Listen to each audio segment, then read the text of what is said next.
1980കളിലെ പശ്ചാത്തലത്തിലാണ് ഈ സിനിമയുടെ കഥയുള്ളത്. ഗ്യാങ്സ്റ്ററൊക്കെ ആവാൻ, ഗ്യാങ്ങിലെ മെമ്പറാവാനൊക്കെ ആഗ്രഹിച്ച ഒരു സ്കൂൾ പയ്യൻ ഗ്യാങ്സ്റ്റർ ജീവിതത്തിലേക്ക് ഇറങ്ങിച്ചെല്ലുമ്പോൾ അവനുണ്ടാകുന്ന തിരിച്ചറിവുകളും അതിനിടയിൽ ഗ്യാങ്ങിൽ നിന്ന് അവന് ലഭിക്കുന്ന സൗഹൃദവും ഒടുവിൽ അവൻ എവിടെ എത്തിച്ചേരുന്നു എന്നതുമാണ് രസകരമായ ഈ ചലച്ചിത്രത്തിന്റെ കഥ. വിശദമായ കഥയിലേക്ക് പോകുന്നതിന് മുമ്പ് സിനിമാ കഥകൾ കേൾക്കാൻ ഇഷ്ടപ്പെടുന്ന പുതിയ കൂട്ടുകാരുണ്ടെങ്കിൽ നമ്മുടെ ചാനൽ ഒന്ന് സബ്സ്ക്രൈബ് ചെയ്യണേ, കമന്റ് ചെയ്യുകയും ലൈക്ക് ചെയ്യുകയും ചെയ്യൂ. നമുക്ക് നേരെ വിശദമായ കഥയിലേക്ക് പോകാം. കഥ ആരംഭിക്കുന്നത് ഹിരോഷി എന്ന പ്രൈവറ്റ് സ്കൂളിൽ പഠിക്കുന്ന ഒരു വിദ്യാർത്ഥിയെ പരിചയപ്പെടുത്തിക്കൊണ്ടാണ്. വലിയൊരു മാങ്കയുടെ ഫാനായിരുന്നു അവൻ. 1980കളിലെ ജപ്പാനിൽ മാങ്ക അത്രമേൽ വായിക്കപ്പെടുന്ന പ്രസിദ്ധമായൊരു സംഗതിയായിരുന്നു. ബീബോപ്പ് എന്ന ഹൈസ്കൂൾ മാങ്ക വായിച്ച ശേഷം ആ മാങ്കയിൽ നിന്ന് ഇൻസ്പയർഡായി ഒരു പബ്ലിക് സ്കൂളിൽ ചേരണമെന്നും അവിടുത്തെ ഗ്യാങ്ങിലെ ഗ്യാങ്സ്റ്റർ ഗ്രൂപ്പിലൊക്കെ മെമ്പറാകണം, അടിച്ചു പൊളിക്കണം എന്നൊക്കെ ഹിരോഷിക്കും തോന്നുവാണ്. അങ്ങനെ താൻ പഠിക്കുന്ന പ്രൈവറ്റ് സ്കൂളിൽ നിന്ന് ഡ്രോപ്പ് ഔട്ടായി അവൻ ഒരു പബ്ലിക് സ്കൂളിലേക്ക് എത്തുന്നു.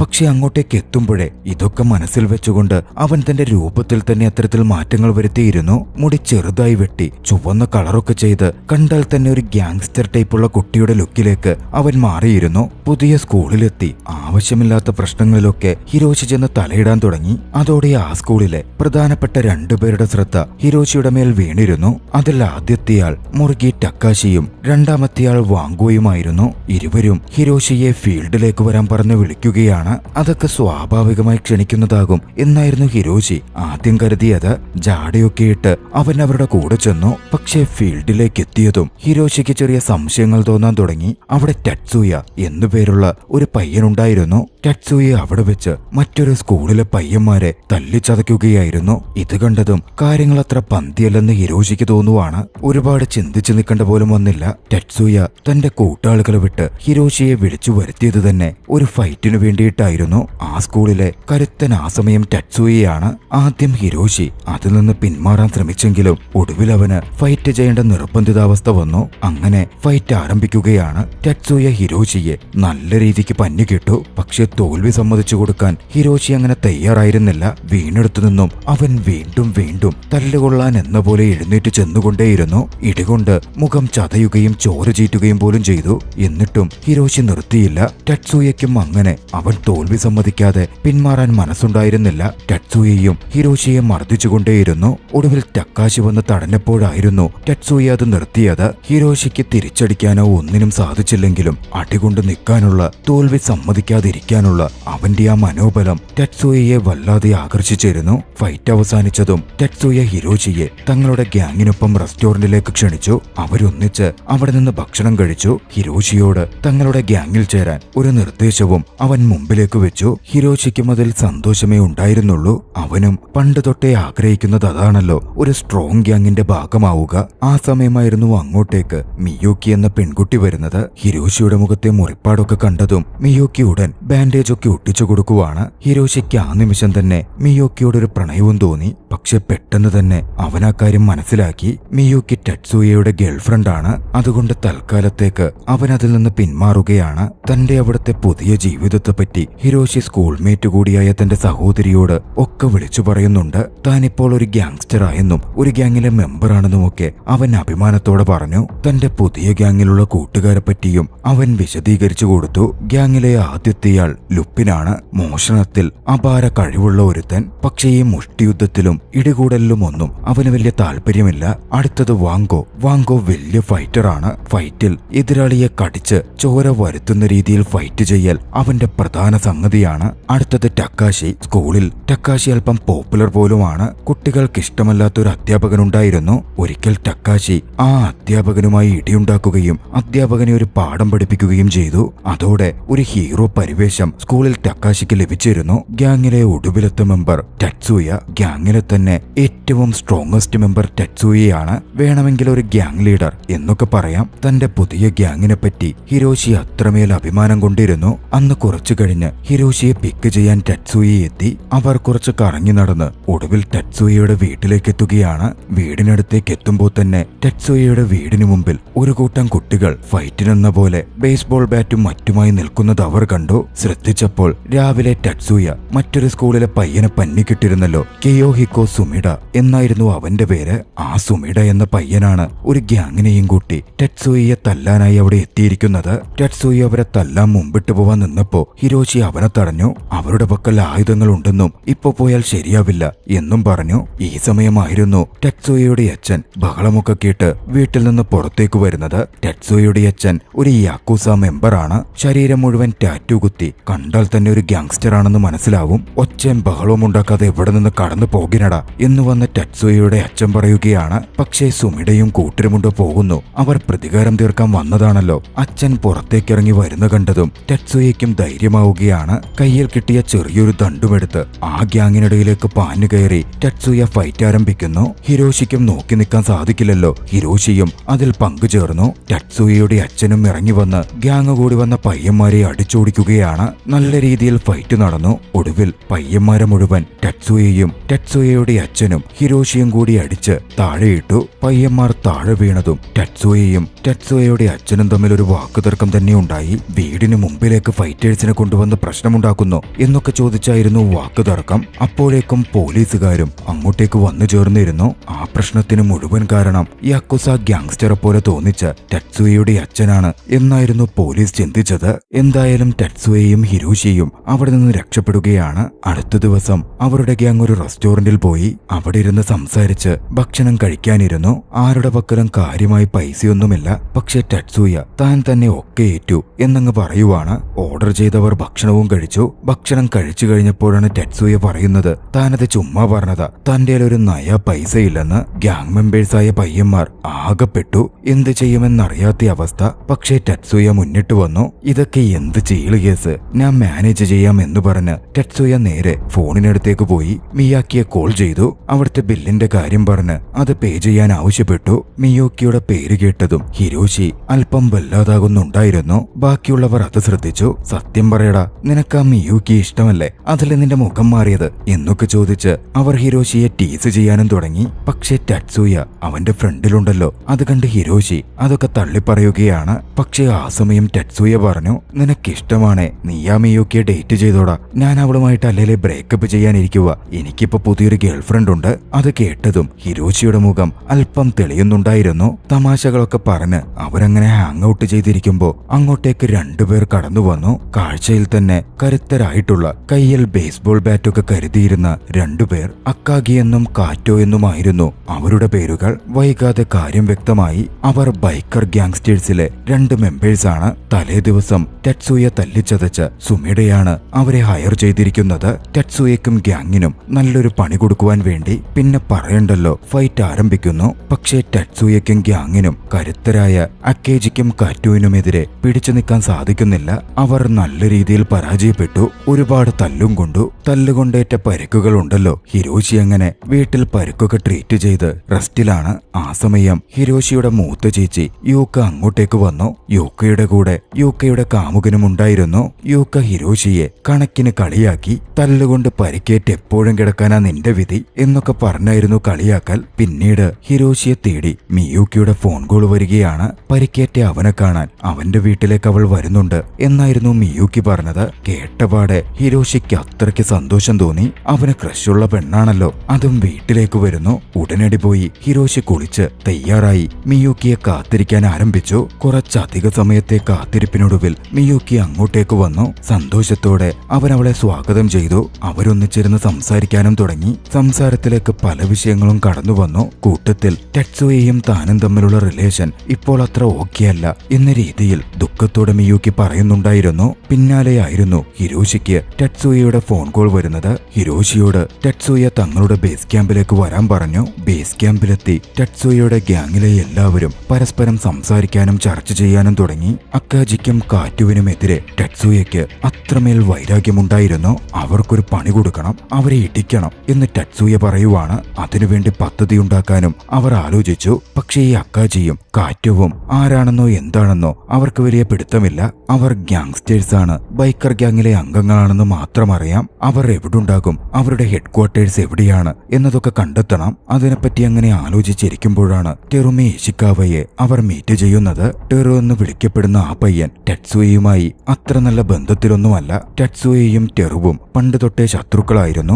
എന്നിരുന്നാലും അക്കാജിയുടെയും കാറ്റുവിന്റെയും ഇടം ടെറ്റ്സുയയ്ക്കും സംഘത്തിനും പറഞ്ഞുകൊടുക്കുവാൻ ടെറു തയ്യാറാകുന്നു. കാരണം പണ്ട് ഇതേ അക്കാജിയും കാറ്റുവും വന്ന് അവരെയും തല്ലിച്ചതച്ചിട്ടുണ്ട്. ടെറുവിൽ നിന്ന് വിവരങ്ങൾ കിട്ടി. അക്കാജിയും കാറ്റുവും വളരെ വലിയൊരു ഗ്യാങ്സ്റ്റർ ബൈക്കർ സംഘത്തിലെ മെമ്പേഴ്സാണ്. ഒരുപാട് ഗ്യാങ്സ്റ്റേഴ്സ് ഉള്ള ഒരു സ്കൂളിലാണ് അവർ പഠിക്കുന്നതും. അവരെ പറ്റിയുള്ള വിശദീകരണങ്ങൾ കേട്ടതും കൂട്ടത്തിൽ ഹിരോഷി അത്യാവശ്യം നല്ല രീതിയിൽ ഭയന്നിരുന്നു. പക്ഷെ ഗ്യാങ് ഒരു കാര്യം തീരുമാനിക്കുമ്പോൾ അവനു മാത്രം പിന്നോട്ട് മാറാൻ സാധിക്കില്ലല്ലോ. എന്തായാലും അവരുടെ തട്ടകത്തിൽ പോയി തിരിച്ചടിക്കാൻ ടെറ്റ്സുയയുടെ ഗ്യാങ് പ്ലാൻ ചെയ്യുകയാണ്. അങ്ങോട്ടേക്ക് പോകാൻ ഒരു വാഹനം വേണം. അതുകൊണ്ട് ഹിരോഷിയുടെ അച്ഛന്റെ കാർ മേടിക്കാൻ ടെറ്റ്സുയ ആവശ്യപ്പെടുകയാണ്. ഹിരോഷി പോയി കാർ എടുത്തുകൊണ്ടുവന്നു. അങ്ങനെ ആ കാറിൽ അവർ ബൈക്കർ ഗ്യാങ്ങിന്റെ ഹെഡ്ക്വാർട്ടേഴ്സിലേക്ക് പോകുന്നു. ടെറു ആയിരുന്നു അവരെ അങ്ങോട്ടേക്ക് കൂട്ടിക്കൊണ്ടു പോകുന്നത്. പക്ഷേ അവിടെ ബൈക്കർ ഗ്യാങ്ങിലെ മെമ്പേഴ്സിനെ മുഴുവൻ കണ്ടതും അവർ തിരികെ കാറിലേക്ക് കയറുകയാണ്. കാർ ഇടിച്ച് അവരെയൊക്കെ തെറിപ്പിച്ചേക്ക് എന്ന് ടെറുവിനോട്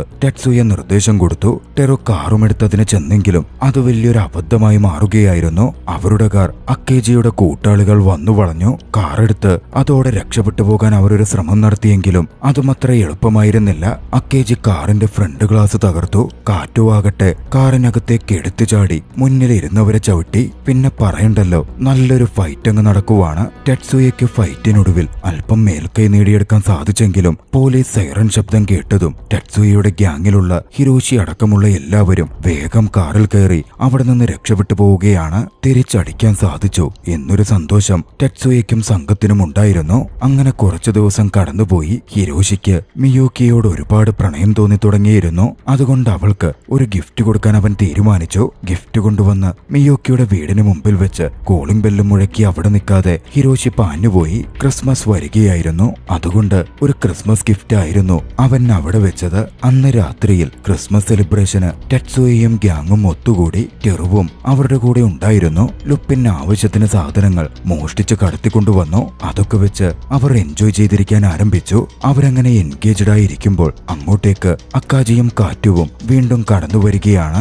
അവരെ ഫൈറ്റിന് അവർ വെല്ലുവിളിച്ചു. കഴിഞ്ഞ ഫൈറ്റ് ഇടയ്ക്ക് വെച്ച് തീർന്നുപോയതിനാൽ തോൽവി അംഗീകരിക്കാൻ തങ്ങൾ തയ്യാറല്ല എന്ന് പറഞ്ഞായിരുന്നു അവർ മുന്നിട്ട് വന്നത്. അവർക്കൊപ്പം സുമിയുടെയും അവരുടെ കൂടെ വന്നിരുന്നു. എന്തായാലും കൂട്ടേടിയൊന്നും വേണ്ടെന്ന് തീരുമാനിച്ച അവർ 1-on-1 ഫൈറ്റ് വെച്ച് നടത്താം എന്നൊരു ഡിസിഷനിലേക്ക് എത്തുകയാണ്. രണ്ട് ഗ്രൂപ്പുകളിൽ നിന്നും ഓരോരുത്തർക്ക് ആരെ എതിരാളിയായി വേണോ എന്ന് തീരുമാനിക്കാം. ടെറ്റ്സുയയും കാറ്റുവും തമ്മിലായിരുന്നു ആദ്യത്തെ ഫൈറ്റ് തീരുമാനിക്കപ്പെട്ടത്. സുമാഡയും ടെറുവും ഏറ്റുമുട്ടും. പക്ഷേ അതിലൊരു പ്രശ്നമുണ്ടായത് എന്താണെന്ന് വെച്ചാൽ അക്കാജി ഫൈറ്റ് ചെയ്യാൻ തിരഞ്ഞെടുത്തത് പാവത്താൻ ഹിരോഷിയായിരുന്നു. ഗ്യാങ് മെമ്പർ ആണെങ്കിലും ഇടികൂടാനൊന്നും അവനൊരു കഴിവുമില്ലല്ലോ. ഭയന്ന ഹിരോഷി അക്കേജിയുടെ ഒപ്പോണന്റ് ആകുവാൻ ആദ്യം വിസമ്മതിച്ചു. പക്ഷെ അവന്റെ കൂട്ടുകാർ നീ എന്തൊരു തോൽവിയാടാ എന്ന മട്ടിലൊക്കെ കളിയാക്കാൻ തുടങ്ങിയതും അപമാനിതനാവാൻ വയ്യാതെ അവൻ ആ വെല്ലുവിളി സ്വീകരിക്കുകയാണ്. അങ്ങനെ ഫൈറ്റിനു വേണ്ടി ടെമ്പിളിന് മുമ്പിലേക്ക് അവർ ചെന്നെത്തുന്നു. ആദ്യത്തെ ഫൈറ്റ് ആരംഭിച്ചു. ടെറ്റ്സുയയും കാറ്റുവും തമ്മിലായിരുന്നു വധ. ശക്തമായ ഫൈറ്റിനൊടുവിൽ ടെറ്റ്സുയ തന്നെ വിജയിയാവുകയാണ്. രണ്ടാമത്തേത് സൊമാഡയും ടെറുവും തമ്മിലുള്ള ഫൈറ്റായിരുന്നു. ഒരേ ഒരു നീക്കത്തിൽ സൊമാഡയെ ടെറു താഴെ വീഴ്ത്തി. അങ്ങനെ അവസാന ഫൈറ്റിന്റെ ഊഴമെത്തി. ഹിരോഷിയും അക്കാജിയും തമ്മിലുള്ളത്. ഹിരോഷിയാണെങ്കിൽ ഭയന്നു നിൽക്കുകയാണ്. 3-2 ഫൈറ്റ് തങ്ങളുടെ ഗ്യാങ് ജയിച്ചല്ലോ, അതുകൊണ്ട് തങ്ങൾ വിജയിയായി കഴിഞ്ഞു, ഇനി ഫൈറ്റ് ഒന്നും വേണ്ട എന്നൊക്കെ പറഞ്ഞ് ഹിരോഷി രക്ഷപ്പെടാൻ ശ്രമിക്കുന്നുണ്ടെങ്കിലും ഫൈറ്റ് തുടരണം എന്നായിരുന്നു ഏവരും പറഞ്ഞത്. അങ്ങനെ അക്കാജിയും ഹിരോഷിയും തമ്മിൽ ഫൈറ്റ് നടന്നു. വളരെ പെട്ടെന്ന് തന്നെ അക്കാജിയുടെ ഫൈറ്റ് കൊണ്ട് ഹിരോഷി താഴെ വീണു. പക്ഷെ വിട്ടുകൊടുക്കാൻ തയ്യാറല്ലാതെ അക്കാജി ഹിരോഷിയെ വീണിട്ടും ഇടിക്കാൻ വേണ്ടി മുന്നിട്ട് വരികയായിരുന്നു. പക്ഷെ ടക്കാഷി അതിനനുവദിച്ചില്ല. ഹിരോഷിയെ തല്ലുകൊള്ളാതെ അവൻ വലിച്ചകറ്റി. അവൻ തോറ്റല്ലോ, പിന്നെയും തല്ലേണ്ട കാര്യമില്ല എന്നായിരുന്നു അവൻ പറഞ്ഞത്. ആ ഒരു സംഭവത്തിന് ശേഷം പിന്നീട് രണ്ട് ഗ്യാങ്ങുകളും ബദ്ധവൈരികളായി. എവിടെയൊക്കെ വെച്ച് കണ്ടാലും അവർ തമ്മിൽ ഫൈറ്റ് ഉണ്ടാവാൻ ആരംഭിച്ചു.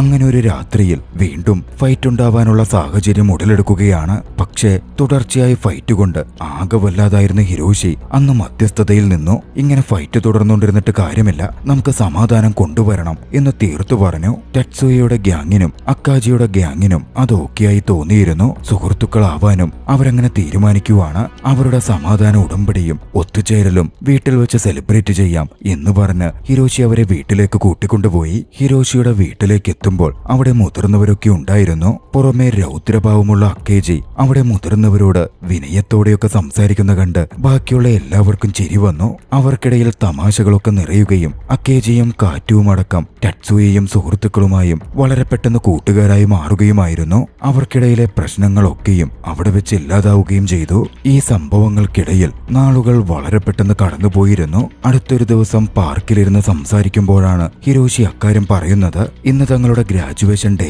ആണെന്ന്. ഹിരോഷിക്ക് തുടർ പഠനത്തിന് മറ്റൊരിടത്തേക്ക് പോവേണ്ടതുണ്ട്, അത് കാരണം ഗ്യാങ് വിട്ടു പോകേണ്ടി വരും എന്ന ദുഃഖഭരിതമായ കാര്യവും അവൻ തന്റെ കൂട്ടുകാരോട് പറയുകയാണ്. അത് കേട്ട് ടെറു വല്ലാതെ സങ്കടത്തിലാകുന്നുണ്ട്. അപ്പോഴേക്കും അങ്ങോട്ടേക്ക് ഒരു വാൻ വന്നു നിന്നു. വന്നത് ഹിഡിയോ എന്ന പയ്യനായിരുന്നു. കൃത്യമായി പറഞ്ഞാൽ ഹിരോഷിയുടെ ചേച്ചി യൂക്കയുടെ ബോയ് ഫ്രണ്ട്. ഹിരോഷിയെയും കൂട്ടുകാരെയും ഗ്രാജുവേഷൻ ഡേക്ക് പോകുന്ന കാര്യത്തെപ്പറ്റി പറഞ്ഞുപദേശിക്കാനായിരുന്നു ഹിഡിയോ അങ്ങോട്ടേക്ക് വന്നത്. ഗ്രാജുവേഷൻ ഡേ അവരുടെ ജീവിതത്തിലെ പ്രധാന ദിവസമാണെന്നും ഒരുപക്ഷെ നിങ്ങളുടെ മറ്റു കൂട്ടുകാരെ ഇന്നായിരിക്കും നിങ്ങൾ അവസാനമായി കാണുന്നത് എന്നും ഹിഡിയോ കൂട്ടിച്ചേർത്തു. ഒടുവിൽ ഹിഡിയോയുടെ വാക്കുകൾക്ക് വഴങ്ങി അവർ ഗ്രാജുവേഷൻ ഡേക്ക് പോവാൻ തയ്യാറാവുകയാണ്. ഹിഡിയോ തന്നെ തന്റെ വാനിൽ അവരെ അങ്ങോട്ടേക്ക് എത്തിച്ചു. ഗ്രാജുവേഷൻ ഡേ സെറിമണി അവർ അറ്റൻഡ് ചെയ്യുകയാണ്. പതിവ് ഫെയർവെല്ലുകൾ പോലെ.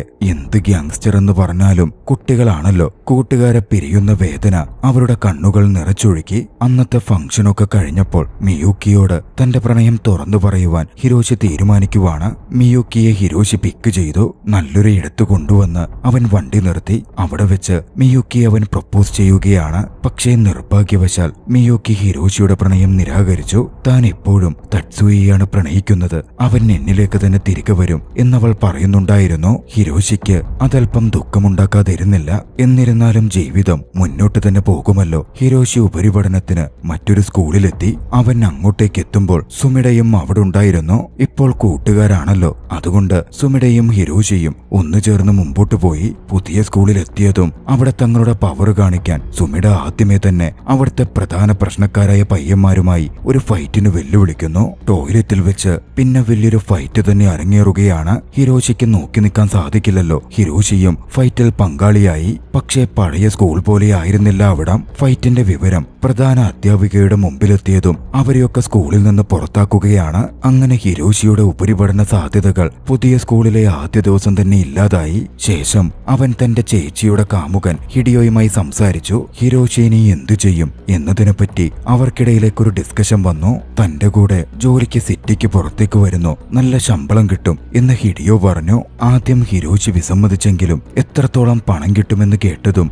അവൻ സന്തോഷത്തോടെ അതിന് സമ്മതിക്കുകയാണ്. പക്ഷേ മറുവശത്ത് കാര്യങ്ങൾ കൂടുതൽ പ്രശ്നമാവുകയായിരുന്നു. അക്കാജിയും കാറ്റുവും അവരുടെ ബോസിനാൽ പിടിപ്പിക്കപ്പെട്ട് വല്ലാതെ ടോർച്ചർ ചെയ്യപ്പെട്ടു. അവർ ടറ്റ്സുയയുടെ ഗ്യാങ്ങിനോട് പരാജയപ്പെട്ടതും കുറെ പോരാട്ടങ്ങൾക്കൊടുവിൽ അവരുമായി സന്ധി ചെയ്തതുമൊക്കെ അവരുടെ ബൈക്കർ ഗ്യാങ്ങിന്റെ ലീഡർ അറിഞ്ഞിരുന്നു. ടറ്റ്സുയയെയും സംഘത്തെയും ഒരു പാഠം പഠിപ്പിക്കണം എന്നായിരുന്നു ബൈക്കർ ഗ്യാങ്ങിന്റെ ലീഡറിനുണ്ടായത്. അതുകൊണ്ട് തന്നെ ടറ്റ്സുയയും സംഘവും എവിടെയെന്ന് ചോദിച്ച് അവർ അക്കാജിയെയും കാറ്റുയെയും മർദ്ദിക്കാൻ തുടങ്ങി. കൂട്ടുകാരായതുകൊണ്ട് അവരെ ഒറ്റുകൊടുക്കാൻ അക്കാജിയും കാറ്റോയും ഒരുക്കമായിരുന്നില്ല. അതുകൊണ്ട് തന്നെ അവർക്ക് നല്ല മർദ്ദനം ഏറ്റുവാങ്ങേണ്ടി വന്നു. ഒടുവിൽ ബൈക്കർ ഗ്യാങ്ങിന്റെ ബോസ് കാറ്റുവിനോട് ടറ്റ്സുയയെ വിളിച്ചുകൊണ്ടുവരാനും അക്കാജി അത്ര നേരം ഇവിടെ നിൽക്കട്ടെ എന്നും പറഞ്ഞ് കാറ്റുവിനെ പറഞ്ഞുവിട്ടു. അവൻ വന്നില്ലെങ്കിൽ അക്കാജിയെ വകവരുത്തി കളയുമെന്നും പറഞ്ഞു. മറ്റു വഴികളില്ലാതെ കാറ്റു അങ്ങനെ ടറ്റ്സുയയുടെ അടുത്തെത്തി. നടന്ന കാര്യങ്ങൾ മുഴുവനും വിശദമായി പറഞ്ഞു. ടറ്റ്സുയയ്ക്ക് കൂടുതൽ ആലോചിക്കാനുണ്ടായിരുന്നില്ല.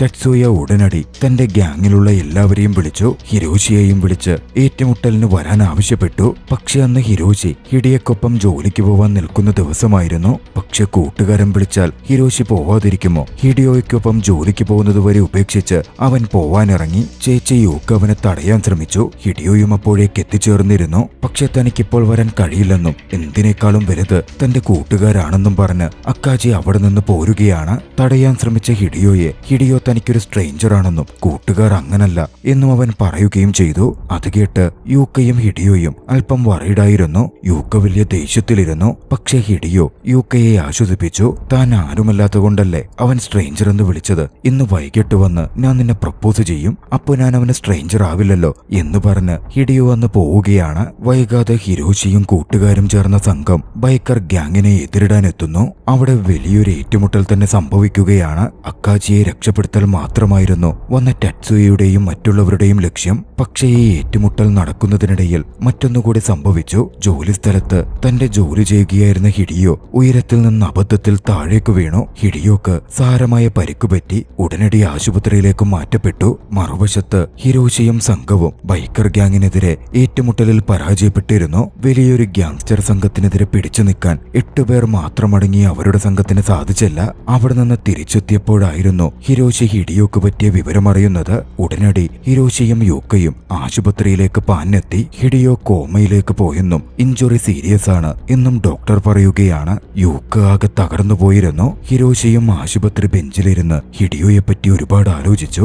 രാവിലെ ഹിഡിയോയോട് ക്രൂരമായി സംസാരിച്ചതും അവൻ സ്ട്രേഞ്ചറാണെന്ന് പറഞ്ഞതുമൊക്കെ അവനെ വല്ലാതെ കുത്തിനോവിക്കുന്നുണ്ടായിരുന്നു. ചെറുപ്പം തൊട്ട് ഹിരോഷിയുടെ ഓരോ കാര്യത്തിലും സപ്പോർട്ട് ചെയ്ത് ഹിഡിയോ അവന്റെ കൂടെ ഉണ്ടായിരുന്നു. എന്നിട്ടാണ് അവൻ അപ്പോഴത്തെ ദേഷ്യത്തിൽ അത്തരത്തിൽ പ്രവർത്തിച്ചത്. വൈകാതെ ഹിഡിയോ മരണപ്പെടുകയാണ്. അതുകൂടി ആയപ്പോൾ യൂക്കയും ഹിരോഷിയും ആകെ തകർന്നുപോയി. ഹിരോഷി എന്ന് കണ്ണുകൾ നിറഞ്ഞ് പൊട്ടിക്കരഞ്ഞു. അത്രയും നാൾ നടന്ന സംഭവവും ഹിഡിയോയുടെ മരണവും ഹിരോഷിയെ ഇരുത്തി ചിന്തിപ്പിച്ചു. ജീവിതത്തിന്റെ തിരിച്ചറിവുകളിലേക്ക് ഹിരോഷി ഉയരുകയായിരുന്നു.